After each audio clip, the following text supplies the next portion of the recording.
하나님 말씀은 구약성경 스가랴서 11장 7절부터 10절 말씀, 14절 말씀까지입니다. 제가 봉독합니다. 내가 이 잡힐 양떼를 먹이니 참으로 가련한 양이라. 내가 이의 막대기 둘을 취하여 하나는 은총이라 하며 하나는 연락이라 하고 양떼를 먹일세. 한 달 동안에 내가 그 세 목자를 끊었으니 이는 내 마음에 그들을 싫어하였고 그들의 마음에도 나를 미워하였음이라. 내가 가로되 내가 너희를 먹이지 아니하고 죽는 자는 죽는 대로 망할 자는 망할 대로 그 나머지는 피차 살을 먹는 대로 두리라 하고 이에 은총이라 하는 막대기를 취하여 잘랐으니 이는 모든 백성과 세운 언약을 폐하려 하였습니다. 당일에 곧 폐함에 내가 청종하던 가련한 양들은 이것이 여호와의 말씀이었던 줄 안지라. 내가 그들에게 이르되 너희가 좋게 여기거든 내 고가를 내게 주고 그렇지 아니하거든 말라. 그들이 곧 은 30을 날아서 내 고가를 삼은지라. 여호와께서 내게 이르시되 그들이 나를 헤어버린 바 그 준가를 토기장이에게 던지라 하시기로 내가 곧 그 은 30을 여호와의 전에서 토기장이에게 던지고 내가 또 연락이라 하는 둘째 막다기를 잘랐으니 이는 유다와 이스라엘 형제의 의를 끊으려 함이었느니라. 아멘. 오늘은 스가랴서 제29강 유다의 멸망과 메시아의 순환이라는 제목으로 말씀 듣습니다. 앞선 1절부터 6절은 선민이 당할 멸망과 그 참상과 관련한 내용이었습니다. 이어진 본문은 왜 선민이 멸망을 당해야만 하는지 그 결정적인 이유와 메시아께서 은전 30에 팔릴 것까지 예언한 내용입니다. 이에 대한 7절부터 11절까지는 14절까지는 구속사적 교훈까지 내용을 6으로 구분해서 살펴보겠습니다. 첫 번째는 두 막대기를 가진 참 목자입니다. 양떼를 먹이는 참 목자에 대해 소개하는 본문 7절은 내용이 둘로 구분이 되는데요. 첫 번째는 7절 상반절에서 내가 이 잡힐 양떼를 먹이니 참으로 가련한 양이라 그랬습니다. 여기서 이 내가에 해당하는 주어는 메시아를 가리킨 표현이고요. 그리고 이 잡힐 양떼란 도살될 형편에 처한 선민 이스라엘을 나타낸 것입니다. 때문에 이들을 참으로 가련한 양이라고 했습니다. 언뜻 주님께서 먹이시는 양떼인데 그들이 참으로 가련하다는 문장이 잘 이해가 안 가는 측면이 있죠. 그러나 이를 문장 그대로 보면 저들이 가련한 양떼인 것은 장차 사로잡혀 도살될 양이기 때문이다, 그런 뜻입니다. 그러기에 이를 잡힐 양떼라고 했습니다. 근데 주님께서 그런 양떼를 먹이셨다고 그랬습니다. 그것은 그들을 사로잡힘에서 면케하려는 참된 목자의 사명과 수고를 나타낸 것입니다. 두 번째는 7절 하반절에서 내가 이의 막대기 둘을 취하여 하나는 은총이라 하며 하나는 연락이라 하고 양떼를 먹일세 그랬죠. 여기서의 막대기는 목자가 양떼를 관리하기 위해 사용하는 도구를 가리킵니다. 그렇다면 주님은 도살할 양떼를 먹이라는 특별한 사명을 받은 목자라고 말할 수 있습니다. 그런데 특이하게도 특별한 이름으로 칭하는 두 개의 막대기를 취하셨다고 그랬습니다. 그 중 하나가 은총이라는 막대기고 다른 하나는 연락이라는 막대기입니다. 이는 메시아 대신 주님의 통치 원리를 나타낸 건데요. 이중 은총으로 번역된 히브리어 노암이라는 단어는 그 자태가 아름답거나 유쾌한 상태를 나타내는 어원에서 유래한 단어입니다. 문자적으로 즐거움, 아름다움, 은총 등의 의미를 지니고 있습니다. 실로 하나님은 성도들에게 무한한 은총의 하나님이시죠. 무한한 즐거움과 아름다움을 선물코자 저들을 통치하시는 것입니다. 저들을 창세전에 택하신 목적이 영원한 하나님의 나라를 기업으로 주시기 위함이 그 목적이었기 때문에 그런 거죠. 그리고 연락으로 번역된 히브리어 호벨림의 원형 하발은 무언가를 단단히 감거나 묶는 행위를 뜻하는 단어입니다. 본문에서는 분사 복수형으로 사용이 되어서 유대감이나 또는 연합이라는 의미를 나타내고자 사용한 것입니다. 때문에 개역 개정판 성경은 연합이라고 번역을 했습니다. 본문에서는 하나님과의 연합을 나타내려는 목적에서 사용이 된 거죠. 실제 주님은 대속의 역사를 통해서 성도들과 하나를 이루고자 이 세상에 오셨습니다. 그리고 이 연합은 언제나 주님 통치에 가장 우선이 되는 또 하나의 목적이라고 말할 수 있겠습니다. 두 번째는 참 목자와 새 목자의 갈등입니다. 이에 대해서 8절에서 그렇게 말씀했죠. 한 달 동안에 내가 그 새 목자를 끊었으니 이는 내 마음에 그들을 싫어하였고 그들의 마음에도 나를 미워하였습니다. 여기서 내가 끊었으니로 번역된 히브리어는 와이크 히드라는 단어인데요. 이는 어원상 행동이나 말을 비밀스럽게 하거나 어떤 것을 파괴하거나 완전히 잘라버리는 것을 뜻하는 동사입니다. 이는 새 목자로 표현된 이스라엘의 지도자 셋을 그 직위로부터 끊어낼 것이라는 그런 의미가 되겠습니다. 그것은 저들이 양떼를 멸망으로 인도하는 악한 목자들이었기 때문인 것입니다. 이 새 목자에 대한 견해가 여러 가지가 있는데요. 옥스포드 원어성서 대전에서는 주님 당시에 서기관, 바리새인, 장로들로 이해하는 것이 적합하다 그렇게 해석을 했고요. 그렇지 않다면 바리새인, 사두개인, 서기관을 가리킴이라고도 할 수 있겠습니다. 왜냐하면 이들이 주님 당시 이스라엘을 통치하는 실제적 종교 지도자들이고 권력자들이었기 때문에 그렇습니다. 이들을 한 달 동안에 끊겠다는 것은 상징적 표현으로서 비교적 짧은 기간에 그리하실 것이라는 그런 뜻입니다. 그리고 그들을 끊어버리신 이유에 대해서는 내 마음에 그들을 싫어하였고 그들의 마음에도 나를 미워하였음이라 그랬습니다. 이는 주님과 그들과의 관계가 대적관계에 있었음을 나타내 주는 것이죠. 따라서 저들은 선한 목자 대신 주님과는 정반대인 사꾼 목자이며 악한 목자였다는 뜻이기도 하겠습니다.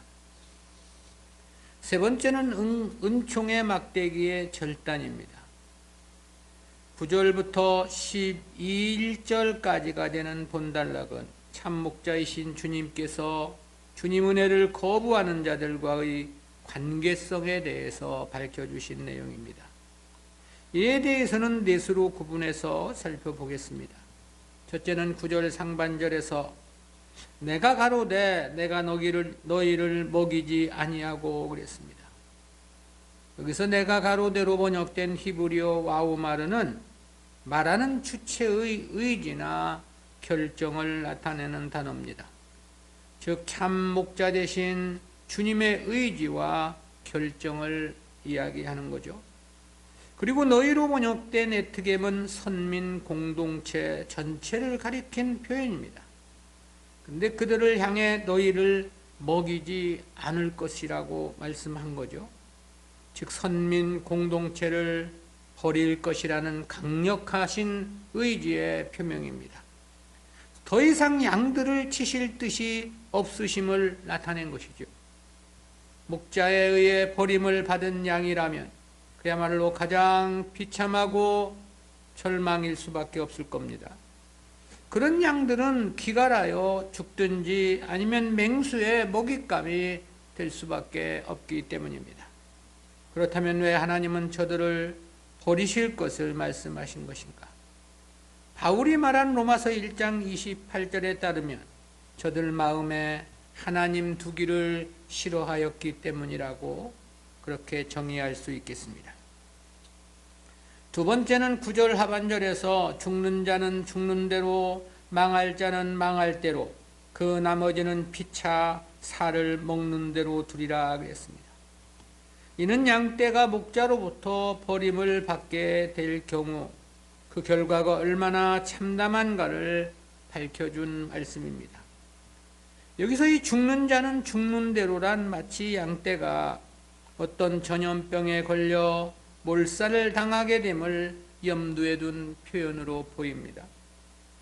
그러나 주님은 거기에 관계치 않으시겠다고 말씀했습니다. 망할 자는 망할 대로라는 것은 맹수들의 먹잇감으로 죽게 됨을 염두에 둔 표현으로 보입니다. 그럼에도 주님은 내버려 두실 것이라고 했죠. 끝으로 나머지는 피차 살을 먹을 것이라고 그랬습니다. 여기서의 그 나머지는 죽을 자는 죽고 멸할 자가 망한 뒤에 남은 자들을 가리킨 표현이죠. 그런데 이들은 서로 상대의 살을 뜯어먹는 참혹함에 처해질 것이라는 그런 뜻인데요. 남북 이스라엘 역사에서 인육을 먹는 역사의 비극은 성경에 2번 나타납니다. 먼저는 북이스라엘 제9대 왕인 요람의 재위 때 사마리아 성에서였죠. 이때는 아람 나라가 사마리아 성을 포위하자 성 안에 먹을 것이 떨어지게 되었기 때문이었습니다. 그리고 다른 한 번은 남유다 마지막 왕이었던 시드기야 시대 예루살렘 성 안에서 벌어졌던 일이지요. 이때는 로마에 의해 예루살렘 성이 1년 6개월 동안 포위되었을 때입니다. 이러한 상황은 인간의 가장 기본적인 품격조차도 사라져버린 상황이라고 말할 수 있겠습니다. 유대 초대교회 역사가 요세푸스는 본문의 스가랴의 예언 성취를 삼중재난이라고 표현을 했는데요. 첫 번째는 악한 병과 기근이라고 말했습니다. 이는 죽는 자는 죽는 대로 란 말씀의 성취라고 했고요. 두 번째는 전쟁을 이야기했습니다. 이는 망할 자는 망할 대로라는 말씀의 성취라고 했습니다. 세 번째는 극도의 혼란을 말했는데요.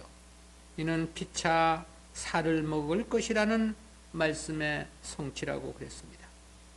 요세푸스는 이 예언을 AD 70년 로마에 의해 예루살렘 함락으로 이해를 한 것입니다. 맞는 해석이라는 생각을 갖습니다.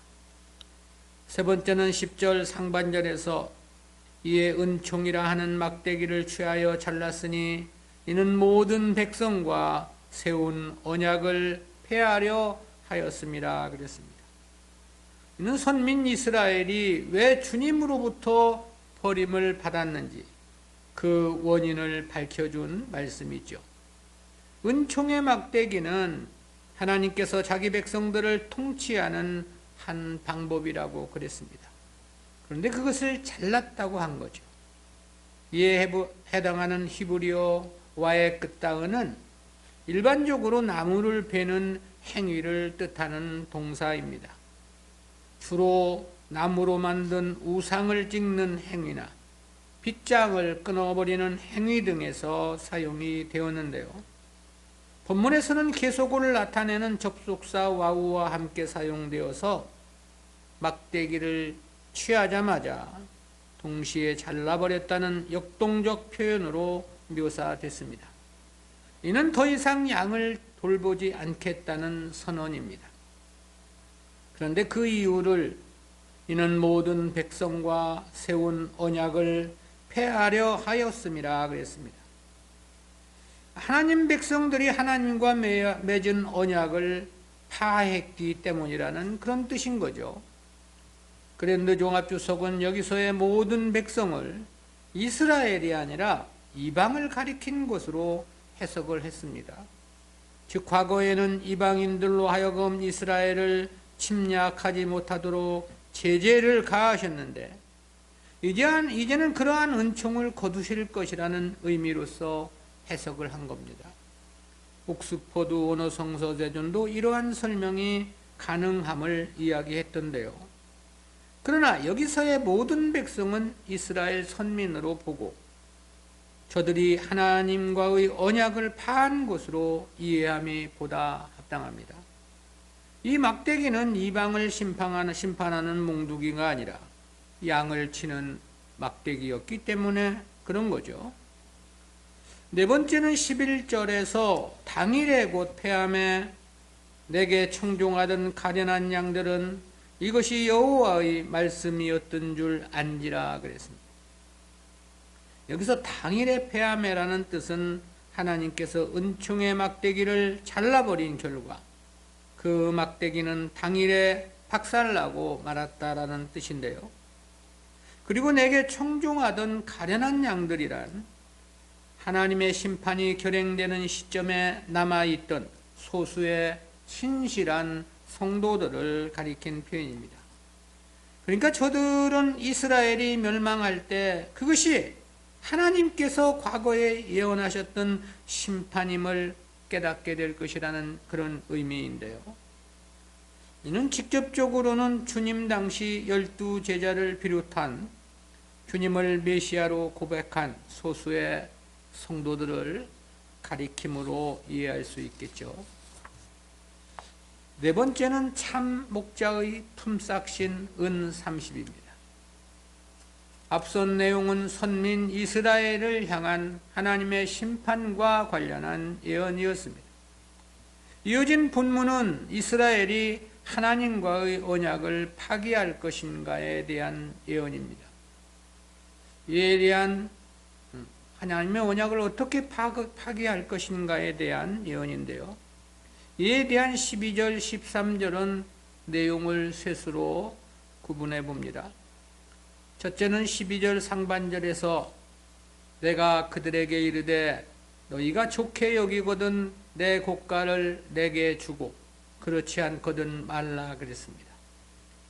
문장이 나타내는 의미는 참된 목자가 자신의 품삯을 요구하는 내용입니다. 여기서 내 고가로 번역된 히브리어 세카리는 사람을 고용하거나 그 고용의 대가로 돈을 지불하는 행위를 나타내는 단어입니다. 문자적으로 정당한 노동의 대가로서 품삯을 가리키는 단어입니다. 즉 목자가 양들을 돌본 대가를 말씀한 거죠. 하나님께서 성도들을 사랑하신 대가라고 말할 수 있겠습니다. 근데 실상 하나님의 사랑과 은총의 대가는 억만금으로도 해결되는 것은 아니죠. 그 이상의 심히 큰 은혜이고 사랑이기 때문에 그렇습니다. 그럼에도 이와 같은 말씀을 하신 것은 실제 세속적 개념의 대가를 말씀하신 것은 아닙니다. 그보다는 하나님 뜻의 순종을 나타낸 은유적 표현이라고 말할 수 있겠습니다. 그것은 하나님 말씀 순종이 성도들에게 요구하시는 하나님의 핵심적인 뜻이기 때문에 그렇습니다. 때문에 사무엘 선지자는 사무엘상 15장 22절 23절에서 그렇게 말씀을 했죠. 사무엘이 가로되 여호와께서 번제와 다른 제사를 그 목소리 순종하는 것을 좋아하심같이 좋아하시겠나이까. 순종이 제사보다 낫고 듣는 것이 수양의 기름보다 나으니 이는 거역하는 것은 사술의 죄와 같고 완고한 것은 사신 우상에게 절하는 죄와 같음이라. 근데 이 품삯에 대해서 내 고가를 내게 주고 그렇지 아니하거든 말라고 말씀합니다. 이는 하나님 말씀 순종 여부는 성도 개인의 자유에 맡겨진 것이라는 의미가 전제되어 있습니다. 즉 하나님께서 성도들에게 원하시는 뜻은 분명하지만 그리고 그것을 따르고 순종하는 것은 성도들의 개인의 몫이라는 그런 의미가 되겠습니다. 그러기에 바울은 그렇게 권면한 바 있습니다. 갈라디아서 5장 13절입니다. 형제들아 너희가 자유를 위하여 부르심을 입었으나 그러나 그 자유로 육체의 기회를 삼지 말고 오직 사랑으로 서로 종로로 타라. 두 번째는 12절 하반절에서 그들이 곧 은 30을 달아서 내 고가를 삼은지라 그랬습니다.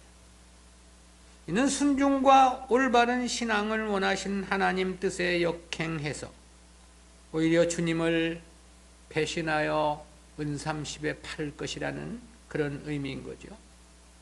여기서의 은 30은 고대 근동세계에서 노예를 사고 팔 때 치르게 되는 한 사람의 노예의 몸값이었습니다.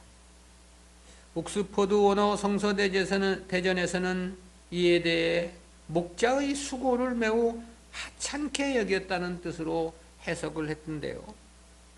그러나 실제 가룟 유다가 은전 30을 받고 주님을 내어준 것은 목자의 수고의 값이 아니었죠. 주님을 배신해서 팔아먹은 값이었습니다. 자기 유익을 위해서죠. 따라서 이는 주님께서 베푸신 은혜와 은총을 오히려 자신들의 유익을 위해 배신할 것이라는 그런 의미의 예언인 것입니다. 다시 말하면 목자의 은혜와 사랑을 무참하게 짓밟을 것이라는 그런 의미가 되겠습니다. 세 번째는 13절에서 여호와께서 내게 이르시되 그들이 나를 헤아린 바 그 준가를 토기장이에게 던지라 하시기로 내가 곧 그 은 30을 여호와의 전에서 토기장이에게 던지고 그랬습니다. 여기서 이 준가로 번역된 히브리어 에데르 하예카르는 보배로운 가치, 훌륭한 가격이라는 그런 뜻입니다. 목자의 품삯이 많다는 뜻이 아닙니다. 이스라엘이 그렇게 생각하고 주었다는 풍자적인 표현인 거죠. 그러자 하나님은 그것을 토기장이에 던질 것을 말씀했고 그러자 목자는 그 은 30을 여호와의 전에서 토기장이에게 던졌다고 그랬습니다. 이는 그 은전 30이 주님과는 전혀 무관하다는 것을 나타낸 은유적인 표현이기도 합니다. 그러나 실제는 주님께서 어떻게 유대인들에게 버림을 받을 것인가에 대한 예언이라고 말할 수 있겠죠. 왜냐하면 이는 가룟 유다가 은전 30을 받고 유대인들에게 주님을 넘겨줌으로 이 말씀은 문자 그대로 성취되었기 때문에 그렇습니다. 그런데 가룟 유다는 후에 자신의 잘못을 뉘우치고 그 돈을 다시 대제사장에게 돌려주었죠. 그러자 대제사장이 그것으로 토기장이의 밭을 사서 나그네의 묘지를 삼음으로 말씀대로 성취가 된 것입니다. 하나님 말씀의 무서운 능력과 확실성을 느끼게 하는 대목입니다. 다섯 번째는 연락 막대기의 절단입니다. 이에 대해서는 그렇게 보도를 했습니다. 스가랴서 11장 14절입니다. 내가 또 연락이라 하는 둘째 막대기를 잘랐으니 이는 유다와 이스라엘 형제의 의를 끊으려 함이었느니라. 스가랴는 앞에 10절에서 두 개의 막대기 중 은총이란 막대기 하나를 잘랐다고 그랬죠. 근데 본문에서는 남아있던 한 개, 즉 연락이라 하는 막대기를 잘랐다고 한 것입니다. 그리고 그 이유에 대해서는 유다와 이스라엘 형제의 의를 끊으려 함이었느니라 그랬습니다. 이는 문자적으로 남유다와 북이스라엘의 형제의 의를 끊기 위함이라는 그런 의미로 읽히죠. 때문에 모든 주석가들도 그런 뜻으로 해석을 했습니다. 그러나 사실 남북 이스라엘의 형제의 의는 이스라엘이 남북으로 갈라질 때 이미 끊어진 상태라고 말할 수 있겠습니다. 그리고 이것이 메시아께서 오셨던 시대를 배경으로 하고 있다는 점에서 보면 더더욱 이를 문자적으로 해석한다는 것은 합당치가 않습니다. 왜냐하면 실제 주님 당시는 북이스라엘 자체는 이미 사라진 지가 오래됐기 때문에 그렇습니다. 따라서 이는 유다와 이스라엘의 형제의 의를 비유해서 하나님과 유다와의 관계를 말씀하신 것으로 해석함이 합당합니다. 그것은 실제로도 하나님께서 육신적 이스라엘과의 연합과 언약을 끊고 구속사를 이방으로 옮기셨기 때문에 그런 거죠. 그랬기에 앞에 7절에서도 연락의 막대기에 대해서 하나님과 유다와의 연합의 의미로 우리가 이해를 했던 것이죠. 따라서 이는 육신적 이스라엘에 대한 완전한 버리심의 확정이며 예언이라고 말할 수 있겠습니다. 우리는 이와 같은 말씀에서 두 가지 구속사적인 의를 생각해 봅니다. 첫 번째는 인생에게 있어 가장 큰 비극은 하나님께 버림을 받는 것이라는 그런 뜻입니다. 그것은 선민 이스라엘을 향하신 본문 전체를 통해서 생각해 보는 교훈입니다. 7절 상반절에서는 내가 이 잡힐 양떼를 먹이니 참으로 가련한 양이라고 했습니다. 이는 목자와 양의 비유를 통해서 주님과 선민 이스라엘을 비유한 말씀인 거죠. 그럼에도 가련한 양으로 비유를 한 것은 저들의 버림당할 운명을 염두에 둔 표현인 것입니다. 근데 목자가 어떻게 양을 치는 것인가를 7절 하반절에서 내가 이에 막대기 둘을 취하여 하나는 은총이라 하며 하나는 연락이라 하고 양떼를 먹일세 그랬습니다. 무한한 은총으로 하나님과의 연합을 위해 저들을 돌보셨다는 그런 뜻입니다. 그런데 이어진 8절에서는 한 달 동안에 내가 그 세 목자를 끊었으니 이는 내 마음에 그들을 싫어하였고 그들의 마음에도 나를 미워하였음이라고 했습니다. 그리고 9절에서는 내가 가로되 내가 너희를 먹이지 아니하고 죽는 자는 죽는 대로 망할 자는 망할 대로 그 나머지는 피차 살을 먹는 대로 두리라 그랬죠. 10절에서는 은총이라 하는 막대기를 취하여 잘랐다고 했고 14절에서는 연락이라 하는 둘째 막대기를 잘랐다고 했습니다. 이러한 말씀에서 보면 하나님께서 이스라엘을 버리실 것이라는 의지를 분명히 하신 것이라고 말할 수 있겠죠. 어찌 보면 이미 하나님 마음은 이스라엘에서 떠나신 것이 아니냐는 생각을 해보게 됩니다. 근데 결국 이 말씀은 그대로 성취가 됐습니다. AD 70년 로마에 의해 이스라엘은 완전히 멸망했고 하나님의 구원 역사는 도리어 이방인들의 몫으로 주어지게 되었던 거죠.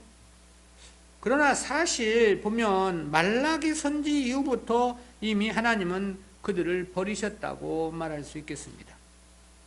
그때부터 세례 요한을 보내시기까지 대략 400년 동안 단 한 명의 선지자도 보내주신 바 없기 때문입니다. 그리고 그로 인한 이스라엘의 역사의 과정을 보면 그야말로 심히 험난하고 비극적인 운명이었습니다. 그리고 그 400년의 역사는 그야말로 비극으로 점철된 참담한 역사였죠. 때문에 그 시대를 우리는 이스라엘의 암흑기라고 평가를 하는 것입니다. 그리고 그 400년이 지나 예언된 메시아가 오시게 됐죠. 그렇지만 오신 메시아는 이스라엘의 희망이 아니었습니다. 오히려 저들에게는 절망적인 사건이었죠. 그것은 그 결과가 로마에 의해 나라는 해체되고 하나님의 구원 역사는 이방인의 몫으로 넘겨졌기 때문인 것입니다. 하나님께 버려진다고 하는 것은 그야말로 가장 큰 비극이라고 말할 수 있습니다. 그런데 더 중요한 것은 이러한 비극이 이 세상 일로 끝나는 것이 아니라는 사실에 있는 거죠. 이 땅에서의 삶은 고스란히 영생과 직결되는 까닭에 그렇습니다. 따라서 하나님께 버림을 받았다면 하나님 나라에서의 운명 역시 희망은 없는 것입니다. 그리고 이러한 실패는 영원히 지울 수 없는 흔적으로 남아 있을 수밖에 없다는 사실이죠. 우리가 절대 하나님께 버림을 당해선 안 되는 이유입니다. 어떻게 하든 하나님 마음에 합당한 삶을 살고자 몸부림을 쳐야 합니다. 잘했다 칭찬은 받지 못한다 하더라도 하나님께서 싫어하셔서 버리시는 삶이 되어서는 안 되는 거죠. 엄청난 공적은 세우지 못한다 하더라도 하나님께 미움을 당하는 위치에 있어서는 안 되는 것입니다. 때문에 우리가 좀 무엇을 한다 해서 자기 신분과 위치를 망각하고 히스기야 왕 시대 국내 대신 셈나처럼 경거망동한 삶이어서는 안 됩니다. 왜냐하면 하나님께 버림을 받는 것은 나라든 민족이든 개인이든 그것은 가장 큰 비극일 수밖에 없기 때문에 그렇습니다. 그리고 그것은 영생과 직결된다는 점에서 더욱더 큰 낭패이고 망하는 일이기 때문에 그렇습니다. 두 번째는 말씀을 청종하는 신실한 성도는 절대 망하지 않는다는 교훈. 그것은 11절 말씀에서 깨닫게 되는 교훈입니다. 본달락 전체는 메시아의 순환과 이스라엘의 버려짐에 대한 예언이었습니다. 그런데 그중 11절 하반절에서 그렇게 말씀을 했죠. 내게 청종하던 가련한 양들은 이것이 여호와의 말씀이었던 줄 안지라. 여기서 이 청종하던으로 번역된 히브리어 하시오메림은 관찰하다, 주의하다, 지키다라는 뜻의 분사형 동사입니다. 근데 이 단어가 관사 형태로 사용되어서 하나님 말씀을 듣고 지킨다는 의미로서 사용이 된 것입니다. 즉 하나님 말씀을 주의 깊게 관찰하며 지키는 자들은 이스라엘이 멸망할 때 그것이 하나님의 예언 성취임을 깨닫게 될 것이라는 그런 의미인 거죠. 다시 말하면 그들은 멸망하지 않을 것이며 하나님의 보호하심을 받을 것이라는 뜻인 거죠. 물론 나라는 망하는 것은 맞습니다. 저들에게도 이스라엘은 자기들의 나라였기 때문입니다. 그러나 하나님 앞에서만큼은 절대 망한 것은 아니었던 것입니다. 오히려 그러한 환난 속에서 하나님 말씀을 순종함으로 더 큰 영광의 상급을 받는 기회가 되었을 것이기 때문입니다. 그것이 바로 12 제자를 비롯하여 주님이 가신 골고다 언덕까지 따라간 여성 성도들, 그리고 바울과 같은 소수의 사람들을 일컬은 표현이죠. 그런데 이러한 현상은 어느 시대나 동일 원리입니다. 세상이 다 망한다 하더라도 말씀을 믿고 순종으로 살아간 신실한 성도는 결코 망하지 않는 것이며 망할 수 없는 것입니다. 그것은 주님께서 오시는 인류의 종말 때도 마찬가지입니다. 인류가 종말을 맞고 태양기가 사라지는 최종 심판에 대해서 성경은 그렇게 말씀합니다. 베드로후서 3장 10절입니다. 그러나 주의 날이 도적같이 오리니 그날에는 하늘이 큰 소리로 떠나가고 체질이 뜨거운 불에 풀어지고 땅과 그 중에 있는 모든 일이 드러나리로다. 바울도 그렇게 말한 바 있습니다. 데살로니가 전서 5장 1절부터 3절입니다. 형제들아, 때와 시기에 관하여는 너희에게 쓸 것이 없음은 주의 날이 밤에 도적같이 이를 줄을 너희 자신이 자세히 알미라. 저희가 평안하다 안전하다 할 그때에 잉태된 여자에게 해산 고통이 이름과 같이 멸망이 후련히 저희에게 이르리니 결단코 피하지 못하리라. 주님께서도 그렇게 말씀하셨습니다. 마태복음 24장 38절 39절입니다. 홍수전에 노아가 방주에 들어가던 날까지 사람들이 먹고 마시고 장가들고 시집가고 있으면서 홍수가 나서 저희를 다 멸하기까지 깨닫지 못하였으니 인자의 임함도 이와 같으리라. 인류의 마지막 심판이 집행되는 시점은 그 누구도 모른다는 거죠. 그러기에 누구나 마찬가지로 알지 못한 채 망하게 될 것이라는 뜻입니다. 부지불식간에 망할 수밖에 없다는 의미인 거죠. 때문에 그 최후 심판 때의 정황을 성경은 그렇게 말씀합니다. 마태복음 24장 30절입니다. 그때 인자의 징조가 하늘에서 보이겠고 그때 땅의 모든 족속들이 통곡하며 그들이 인자가 구름을 타고 능력과 큰 영광으로 오는 것을 보리라. 계시록 1장 7절에서는 그렇게 말씀하기도 했습니다. 볼지어다 구름을 타고 오시리라. 각인의 눈이 그를 보겠고 그를 찌른 자들도 볼 터이요 땅에 있는 모든 족속이 그를 인하여 애곡하리니 그러하리라. 아멘. 땅의 모든 족속이 통곡하며 애곡할 것이라는 그런 말씀입니다. 단 한 사람도 그 심판을 피하지 못할 것이라는 뜻인데요. 그런데 하나님 백성들, 하나님의 말씀을 믿고 살아가는 성도들에 대해서는 그렇게 말씀합니다. 데살로니가전서 5장 4절 5절입니다. 형제들아, 너희는 어두움에 있지 아니하며 그날이 도적같이 너희에게 임하지 못하리니 너희는 다 빛의 아들이요 낮의 아들이라. 우리가 밤이나 어두움에 속하지 아니하나니 그랬습니다. 하나님 백성들은 다 안다는 것입니다. 말씀을 믿고 그 말씀을 따라 순종으로 살아가는 성도들은 부지불식간에 망하지 않는다는 거죠. 그 이유는 하나님께서 자기 백성들에게만은 알려주시고 피할 길로 인도해 주시기 때문이라고 말할 수 있겠습니다. 우리가 말씀을 중시해야 하는 이유인 거죠. 말씀을 믿고 말씀 중심으로 살아가야 하는 것입니다. 실제 말씀은 성도들의 안전한 피난처입니다. 성도들의 유일한 희망이기도 하죠. 성도들의 진정한 행복도 말씀 안에만 있는 것입니다. 성도들의 모든 삶의 이유가 말씀이어야 하는 까닭입니다.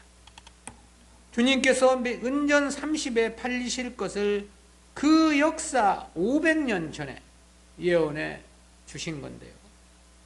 하나님은 당신께서 이루시는 모든 뜻과 역사를 말씀을 통해서 다 공개해 주시는 것입니다.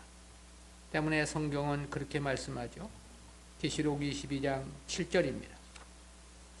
보라, 내가 속히 오리니 이 책의 예언의 말씀을 지키는 자가 복이 있으리라. 말씀을 청종하는 성도는 절대 망할 수 없다는 교훈입니다. 기도하겠습니다. 사랑의 하나님, 은혜 감사합니다. 오늘도 귀하고 복된 주님의 날, 저희들을 주님 전으로 불러주시고 귀한 말씀을 통해서 하나님 앞에 바른 신앙으로 걸어갈 수 있도록 은혜 베풀어 주심 진실로 감사합니다. 그 어떠한 경우라도 하나님께 버림을 당하는 어리석은 삶이 되지 않도록 주여 저희들을 불쌍히 여겨주시고 긍휼히 여겨주시기를 간절히 빌고 소원합니다. 오직 하나님의 말씀을 청종하며 그 말씀을 따라 살아가는 저희들이 되어질 수 있도록 주여 저희들의 삶을 주장하시며 인도해 주시옵소서. 말씀만이 우리의 피난처요, 말씀만이 우리의 행복의 근원이며 말씀만이 우리들의 삶의 이유임을 밝히 깨닫고 그 말씀을 따라 살아가려 하며 마음과 뜻을 다하는 우리 모두가 될 수 있도록 축복해 주시옵소서. 감사드리옵고 예수님의 이름으로 기도드리옵나이다. 아멘.